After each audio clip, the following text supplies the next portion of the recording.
Hi everybody, it's Kevin, and welcome to the video for the Purple Posey card. All of these cards and projects in the Circle Celebration Craft Day in a Box are so fun, such a delightful set of colors and whatnot in them. Not really sure what to call this style of card, so I'm just going to call it the Purple Posey card. It's got a beautiful circle done with lots of different patterns from the set. With a nice sentiment on it, bumped up on some dimensionals. It's got some of the beautiful ribbon from the pack with it, and I'm going to show you how to use one of your 6x6 pieces of DSP to decorate the front of your card, your envelope flap, and the inside of your card, and you're not going to have a bit of scrap left over. So this is a great little way to use up 6x6 DSP to make a card and make a nice little coordinated set to go with it. Okay, so from your packet, you're going to need the envelope that has the Purple Posey card base and some DSP pieces and whatnot inside. From the stamp set, you can choose to use whatever stamps you desire. There's lots you can do with this. The patterns that I particularly liked from this were the sort of greenery. So I've got the greenery here on a stamp, or on a block rather. I like this little thing here that reminds me of a sea urchin, or just something spiky. That's kind of cool. So I've got that on a block. I like this little flower. I've got that, and these little dots. And all of this is going to be to create some subtle background on our sentiment tag, so that we don't take away from whatever the sentiment is going to be, but it'll give it some nice background, some nice texture. Okay. My color palette for this particular project, I'm using some Petal Pink, Crushed Curry, Coastal Cabana. Now, Crushed Curry and Coastal Cabana are in the Designer Series paper pack that goes with this. Some Granny Apple Green and some Highland Heather. And then I've got my Memento Basic Black to do my sentiment. But you can use whatever set of colors that you desire. The paper that you've received in your kit is a combination of a couple different ones, but the paper that we're using for this card is from the Playing with Patterns 6x6 paper pack, and we're also using some of the coordinating ombre ribbon that comes with that. There's 3 ribbons in that set, and this one has sort of a I guess it's Purple Posey. I look at it and I say it's more pink, but I guess it is Purple Posey, white Purple Posey, striped. And so you're going to need a piece of that as well. You'll also want a sponge dauber, or a sponge, or a blending brush, or any number of different things that you can use to add a little bit of subtle pattern. Okay, let me pull out the parts from this card. So in your envelope, you're going to find the Purple Posey base. You're going to find that we've already cut up your paper for you, but I am going to explain how this was cut so that you'll know and have the measurements if you decide you want to do this again. You have a white base for the inside of your card, and you have a circle. So let's start with the 6x6 paper. So I'll use my grid paper here to show you that this was originally one 6x6 piece of paper. Okay, and so to decorate your envelope flap, you need to cut off a 2 1/4 inch strip. And you decide based on your paper whether you want to cut that from, if your paper's directional, if you want your dots and things to go this way on your envelope flap or this way.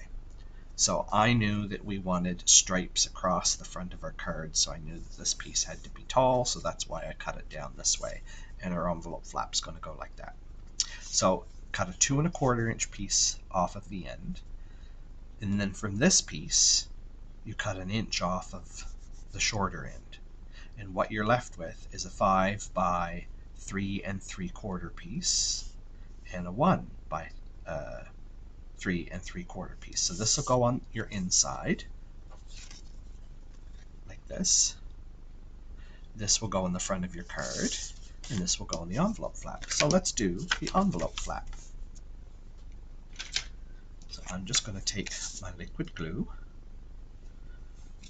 and I'm going to go just a little line as close as I dare to the very edge, because I don't want this to peel off on its way through the mail.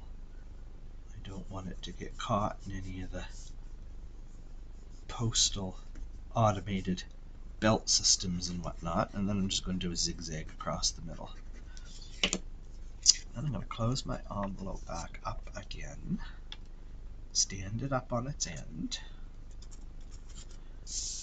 and I'm just going to lean my paper against it here, and then bring it up, tap it all down so that I know that it's flush with the top, and then I will grab my bone folder and iron it out a little bit.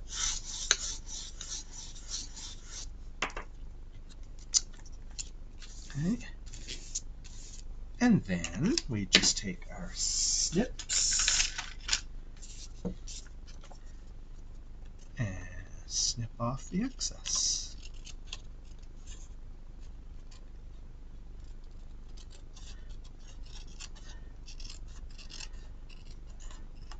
I love the pattern on the back side of this paper too. It's really nice. This DSP is somewhat overlooked in the catalog because it didn't really have coordinating stamps and stuff like that that went with it, but it's so versatile to use in a variety of projects. Okay, so we have our beautiful envelope ready to go. Then we can take our little piece for the inside, put a little bit of liquid glue on there, and he goes just on one end, and there is an eighth inch margin on the bottom and the two ends.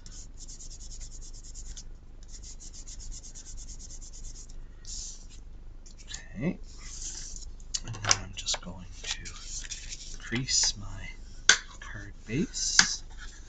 That's a standard 8.5 by 5.5, scored in the middle at 4 1/4.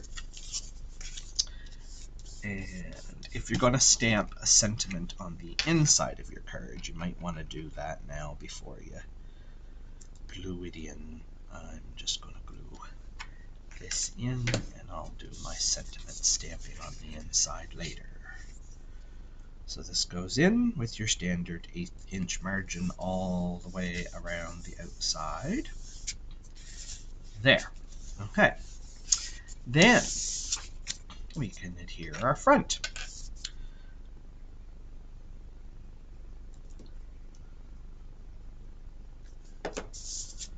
And because this is a little smaller than what we normally do for a card front, it actually has 1/4 of an inch margin around the outside, and that lets you show off more of your card base color. So I actually started doing a lot of my cards this way, because not only does it give me something to coordinate the envelope with automatically, but it lets me show off a little bit more of the card base. Okay, so that's all done. Now we can move on to our stamping. So let me pull in my pad and my circle, and I'm going to want some scrap paper to put behind it. And I'm going to start with my outside edge. And I have taken, I don't know if my camera and my light are going to pick this up for you because it's very, very subtle. You can sort of see it a little bit here. But I've just gone around the edge with the sponge dauber with a little bit of petal pink, just to define the edge of the circle, the white on the white in the background. Just adding a little bit of pink to it makes it stand out a little more. So I'm just going to grab petal pink, get my dauber, and I'm just going to take a little bit, and I'm going to start off my circle, because sometimes when you first go, you get a big bright spot like that, and I don't want to smudge. So I'm going to start off, and then I'm going to come on, and I'm just going to go ever so lightly around the edge. And if you have blending brushes, you can use blending brushes to do this. And I'm not being particular about, how far in I go. It's just to define the edge of the circle. Like, I really want it sort of harsh on the actual edge, but then I'm varying how much I'm coming into the center of my circle. Not much, just a little bit like that. Okay, so in some spots it's a little darker, in some spots it's a little lighter. I've come in a little further here, I haven't come in quite so much here, just to give it some subtle color. Okay, so that's it for the petal pink. Then I think I'm going to do my sentiment. Now, in this stamp set here, I'm not sure which one it was when we did up our sample. We were in Christine's studio, and I love this one. Beautiful inside and out, because this card is beautiful inside and out and has a matching envelope. I don't have that one, and there are no sentiments on this stamp set. It is all patterns.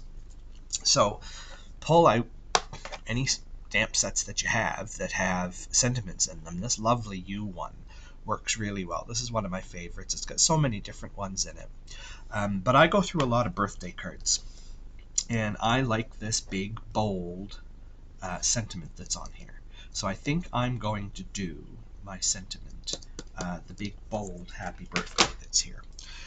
As I look at this card really closely, do you know what? We didn't do it in black.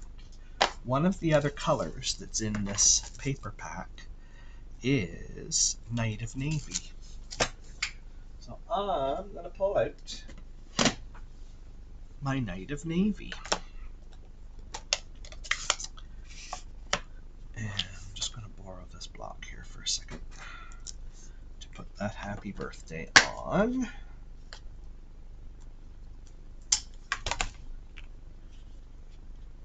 And we're going to do him right in the middle. Nice and bold. The good thing with circles is you don't have to know where up is. You just have to be in the middle, left to right of your circle. There we are. I'm really pleased with that. Okay. Night of Navy then. Just clean that off because I need my block back to put my greenery, or the leaves. No, they're not leaves. Yeah, they are leaves, I guess. Okay. I'm going to go to my granny apple. And I just want these to peek in from the bottom a little bit. I thought there, and you can go over your sentiment. It's just a matter of, how dark you're deciding to do some of your things. So I don't think I want my greenery to go into my sentiment, but some of my little stars and the little spots and things might. And then I think I'm going to do just a little bit more, but I'm not going to go right directly opposite. There's a spot here where I can sneak it in right next to the H. There we go. I really like that. So that's it for that. Okay, and then let's do the blue, the balmy blue. I want to get at least one, if not two, of those spiky things on here. I think I want forgetting anything here? I think my balmy blue needs to be re-inked. One there. Yeah, that works. And do I want to? Yeah, I think I do. And I'm going to go right over my birthday. There, he kind of hides behind the bee. You can't even see it. That night of navy is so dark in contrast to the other colors. It really doesn't matter. Okay, now yellow, crushed curry. Some nice bold crushed curry flowers. And I think I'm going to do one peeking in right here. Maybe another one right there. One right here. And yep, that's it. That's all I'm going to do. Just three. An odd number sometimes is best. And then I'm going to go to my, what did I grab here? Highland Heather. And I've got those little dots. And I'm just going to do some dots there. Maybe some dots up there. They just kind of hide in behind everything. And maybe some dots right there. There we go. Yep, 3 of those as well. Okay, fantastic. All right, then we just need some dimensionals.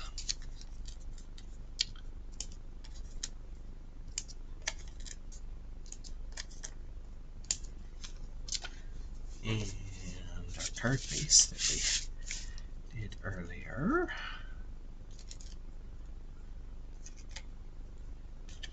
All right. This is where we have to get straight, which is hard to do because this paper's got zigzag lines all over it that are not straight. So if you can't get it straight, you could always go really, really, really crooked. I know, Christine, you're having a fit that I'm even suggesting that. But we put it not quite in the middle, a little towards the top, because we want to get our bow underneath of it. So right about there. There we go. Okay. And then you need a piece of ribbon, which I had here. Here we are. And I believe you need about 12 inches of this ribbon. I'm never any good with ribbons, so I'm not even going to cut it off until I'm sure that I've tied a bow. And this is really thick ribbon, and I have trouble doing bows with thick ribbon, but I'm going to try my best here. I like narrow ribbon because I can use my fork with it and do fork bows. And this ribbon is, I don't know what you'd call it. It's got a bit of a stick to it. It reminds me of burdocks. It sticks to itself. It's not sticky, but it sticks to itself. It's got kind of a, I don't know how to describe it. Feels like it's going to tear.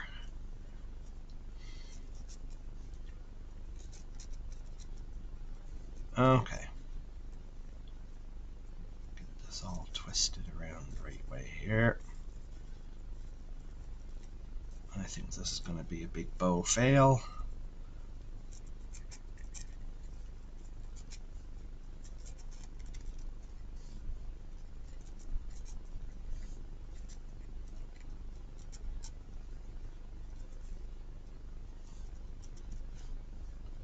Well, that's not too bad.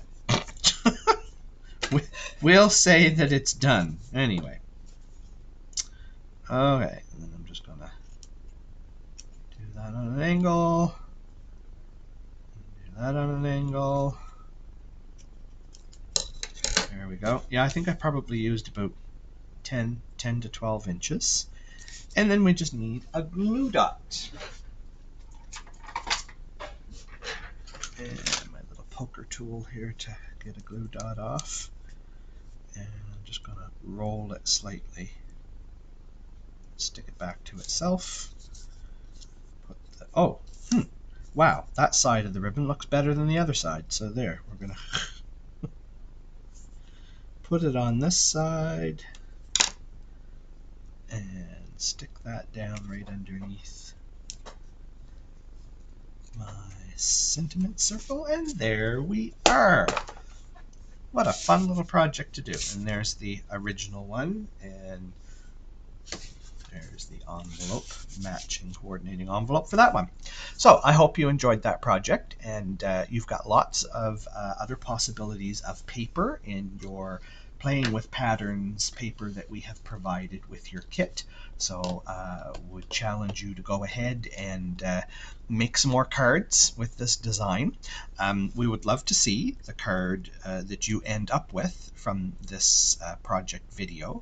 At the bottom of the page you will find a Facebook link that will take you directly to a Facebook post for this particular project, and I would invite you to give us some comments and feedback about what you like. And if you'd like to take a photo of your card and share it with us, please do. If you use some of the other paper and make some other card projects, take some pictures of those projects and share them as well. We enjoy seeing what you create, and we really do love the feedback that you provide us. We have no idea whether you're enjoying doing Craft Day in a Box and if you're enjoying particular projects that we do unless you give us feedback and tell us, and then we can decide for our next Craft Day in a Box whether we do similar styles of cards, or whether we don't hear anything from anybody that they liked it, then we won't do that style again. So do give us some feedback, and stick around and enjoy the rest of the projects. Thanks, and we'll see you later.